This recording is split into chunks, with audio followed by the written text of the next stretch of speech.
Ay, mga kapuso, high blood ka ba dahil sa mataas na bilihin o high blood ka dahil sa matinding traffic? Yan ang madalas nating naririnig na biro. Pero teka lang ha, baka nga high blood ka na nang hindi mo namamalayan. Nako, totoo yan. Susan, ngayong umaga po, usapang high blood o alta presyon ang pag-uusapan natin. Ano nga ba ang dahilan nito at paano ito maagapan? Para tulungan tayong sagutin yan, makakasama natin ngayong umaga, tagapagsalita at Assistant Secretary ng Department of Health, Dr. Albert Domingo. Doc, welcome sa unang hirit. Good morning, Ivan. Good morning, Susan. Salamat, Magandang umaga salamat Buti sa na lang si Doc, may dalang Pagpapaunlak, oo. may pandala pang blood. Yan, ibipin na si Susan, Doc. Magkakaalaman na. Magkakaalaman na. Anyway, Doc, paano ba nagkakaroon ng high blood o hypertension ang isang tao? Kadalasan, Susan, kapag ang pagkain ng ating mamamayan ay maalat, Mataba. mataba, o kaya naninigarilyo, nagve-vape, umiinom ng alak, at yung stress na sinasabi na pupuyat, nagiging dahilan para tumaas ang ating blood pressure. Ayun. Nga pala, Doc, may hinanda kaming Ito, sa'yo, to. almusal. Pasensya ka na. Yan lang Meron nakayanan kami natin crispy eh. Ayan. pata, meron kami chicharon. Dito na lang ako sa side na to, pwede. Ayan, Doc. Oo nga, Oo, yes. gusto ko na yung carrot saka yung pepino. Ayan, yan. Tinatanong ni Susan, ano ba yung nakakapagpa-high blood? Ito ho, yan ang sagot. Nasa mesa. Yan. Ito mga to, na paborito nyo, Timo. Yes. Meron kaya kakain sa mga cameraman natin. Ito para po sa kaalaman ng lahat, ano po ba yung normal na blood pressure ng isang tao, Doc? Ang normal na blood pressure natin is anything below 120/80, above 90/60. Kapag umabot na ito ng 140/90 or lumampas pataas noon, yun po ang tinatawag na hypertension or high blood or Okay. alta presyon. 140/90. 90. Baka nagtaka kayo, merong palugit, no? 120/80 hanggang 140/90, tawag natin dun borderline. Borderline. Ibig sabihin, medyo magtanda-tanda na tayo, no? Oo. So, Doc, dapat ba everyday minomonitor natin yung mga blood pressure natin? What time of the day? Yes, mas maganda tayo ay kumuha ng blood pressure kapag bagong gising, mga 5 to 10 minutes after magising, umupo ho tayo, magpahinga ng konti, at gumamit tayo ng blood pressure meter sa bahay. Mahalaga kasi yun, Susan, dahil usually may tinatawag na white coat hypertension. Pag nakakita ka ng doktor na nakaputi, mas kakabahan ka kasi baka mamaya may sala ako, baka kumain ako ng ganito or something. Oh, yan. Pero pag sa... Doc, Oo. meron dala si Doc, magkano to, Doc? Nasa mga around 2,500 to 3,000. Tapos para sa mga senior citizen, bigyan ko kayo ng tip kapag kayo ay niresetahan ng doktor ninyo, may discount, 20%. Mag-invest na kayo. Magandang investment ho yan kung nakakabili kayo ng kung ano-ano appliances Kaya dyan, nga, kung puro kayo gadget. Yes. Siguro maganda mag-invest sa Importante meron BP sa bahay. monitor. Ano? Pakita nga natin, Doc. Sige, kuhanan natin. Masakit ulo ko.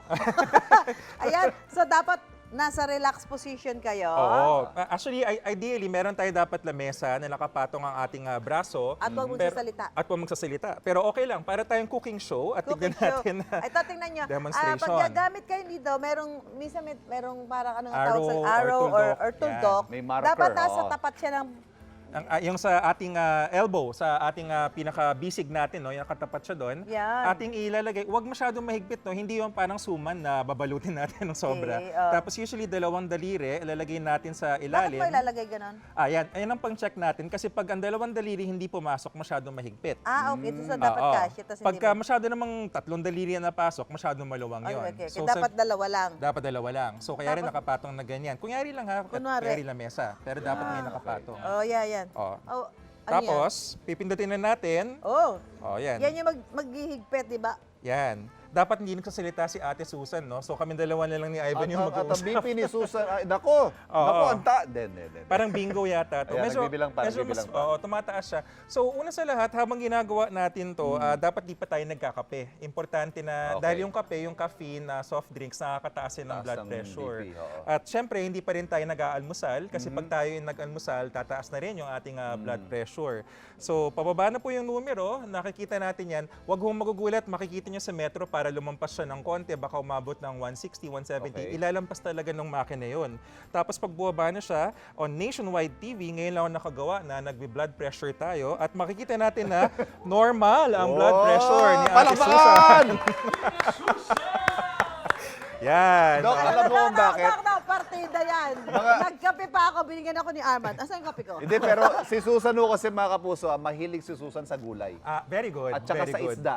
At Yan. prutas. Yes. Prutas. oo. Yun ang ating gustong diet, no? Yung ating gulay, prutas, High fiber, isda. yes. Tapos pag yung isda, huwag yung pinito ha, yung ating steamed, Steamed, boiled. paksiw, Yan, paksiw. Saka Pinangat. siyempre, happy-happy lang. Happy diba? hour, tawa lang ng Yes. tawa. Yun. Huwag tayong masistress kasi sa trabaho, iwas rin tayo sa mga masyadong stressful. May mga trabaho talaga na hindi maiwasan yun. Alam ko po na sa media, sa medicine, Ay, ganyan. oo. Kailangan yung mga mental health and wellness breaks natin. Oo. Bakasyon, and Tama. deliberate na meditation, etc. Ano ba ang sintomas ng isang tao ay high blood na Dok, para ho sa kapakanan ng mga nakikinig sa atin. Kasi sabi, di ba, hindi mo nararamdaman, high blood ka na pala. Ayun na nga, tumitingin ako sa paligid, no? Hindi naman sila nanakot, pero baka yung iba dito, tahimik lang, no? Pero baka high blood na. Tingnan mo nga, may mga palatandaan ba dyan na may high blood? Magandang tanong yan. Actually, hindi mo siya makikita. Okay, meron misconception na yung mga malalaki lang matataba ang mukhang high blood. Hindi po. Pwedeng normal ang itsura. Kaya importante yung nag-check tayo ng blood pressure every day para sigurado tayo. Marami ninenervyo. Ako, Dok, halimbawa, sinasabi ko sa sarili ko, ay, madalas naman ako mag-exercise. Bibisikleta ako, tumatakbo ako. Ano ba, okay ba yun? Safe ba ako kung sakalin na hindi tataas ang BP ko? Yes, very good yun. Ang ating exercise, 30 minutes a day, 5 days a week, yun po talaga recommendation. Pero mag-check pa rin po ng blood pressure. Kasi hindi natin masabi eh. Lalo daw, Dok, Hindi kung may porket athletic, ano? Oo. Oo, hindi. lalo kung may gagawin ka mga mabibigat na activity, baka akala mo okay lang, high blood ka na pala. Yes. So, oh. importante And sa atin na-check yung mga nanonood, bago mag-start ng exercise, mas maganda ho na kumonsulta muna tayo sa isang doktor Ayun. para malaman, magkaroon tayo ng clearance. Lalo na kung strenuous activity. Ano? Ito naman, Dok, paano naman humahantong sa stroke yung pagkakaroon ng hypertension? Yun kasing mga ugat natin sa dugo, parang mga tubo yan, no? Na pag matagal na yung presyon, no? Masyado mataas yung parang pressure ng ating dugo, over the years, over the decades, magkakaroon ng maliliit na tagas. At pagka nagkaroon ng bugso ng pressure, yun po ang pwede maging sanhi para pumutok siya at magkaroon ng tagas or yung hypertensive bleed. Meron din sitwasyon na yung ating pader ng ating mga blood vessels naninigas habang tumatagal dahil isipin nyo parang masyado siyang pinopokpok ng pressure paulit-ulit. So, over the decades, titigas yun. Ang nangyayari naman, yung cholesterol, nakatingin ako sa chicharon, yung cholesterol, didikit Pakita natin sa lahat yan. Oo. Ito, paborito niya, Kunyari, yung laman. oo. May laman-laman Yung po. kunyari, Kunyari ito yung blood vessel, yan yung kanyang pader, yan yung itsura ng ating cholesterol sa loob. Dumidikit Ay. siya at yun ang nagiging dahilan para pag kumapal ng kumapal, parang ganito, na kumapal na siya, Nako. nagbabara na siya at Ano? mukha na siyang, sa inyong camera, yan, mukha na siyang barado at hindi na makakadaloy yung dugo. Ang Sino ganda may ng gusto demo ng ni chick- Doc, Oh, oh. galing ng Dok, mayroon naman pasikip ng pasikip dyan. Nasaan? Wala na talagang daluyan. Oo, yan. Ito. Ayan, Dok. Yan. Pag ginanyan natin, Wala na. talagang Kumapal na ng kumapal yung Kumapal ano. na. Yan. Actually, pag di ba, mahirap na siyang, ayan. Yun, nakita ko. Ayan. Ayun, no? Yan. May ano pa to, may puwang pa to, ha? Pagka ischemic stroke, barado na yan. At ngayon, Dok, may mga paniniwala ang karamihan tungkol sa high blood. Ito, sagutin nyo nga po kung totoo ba ito o hindi. Myth or fact, no? Myth or fact. Kapag ba normal na ulit ang blood pressure, pwede na ba itigil ang pag-inom ng gamot at pagkain ng chicharon, tuloy na? Baka talagang ano tayo, no? Talagang mukhang guilty tayo lahat sa chicharon eh. Healthy, di ba? Pwede sigurong bawasan pero ito ay dapat kinukonsulta sa doktor kasi kaya nga po bumaba yung blood pressure natin dahil tumatalab yung gamot natin, yun yung senyales. Pero yung mga dahilan, dapat siguro check ng doktor. Talaga bang iniwasan na natin yung chicharon, yung maalat, umiwas na ba tayo, no? Pagka nasatisfy natin yun at daily monitoring, then we can adjust yung ating gamot. Sa doktor mo, ikukonsulta. Yes. Ay, kasi yung iba, pagka maganda na pakiramdam, titigil na Okay yung na pag-inom yan. ng gamot. Naku Okay po, naman ako. Wag.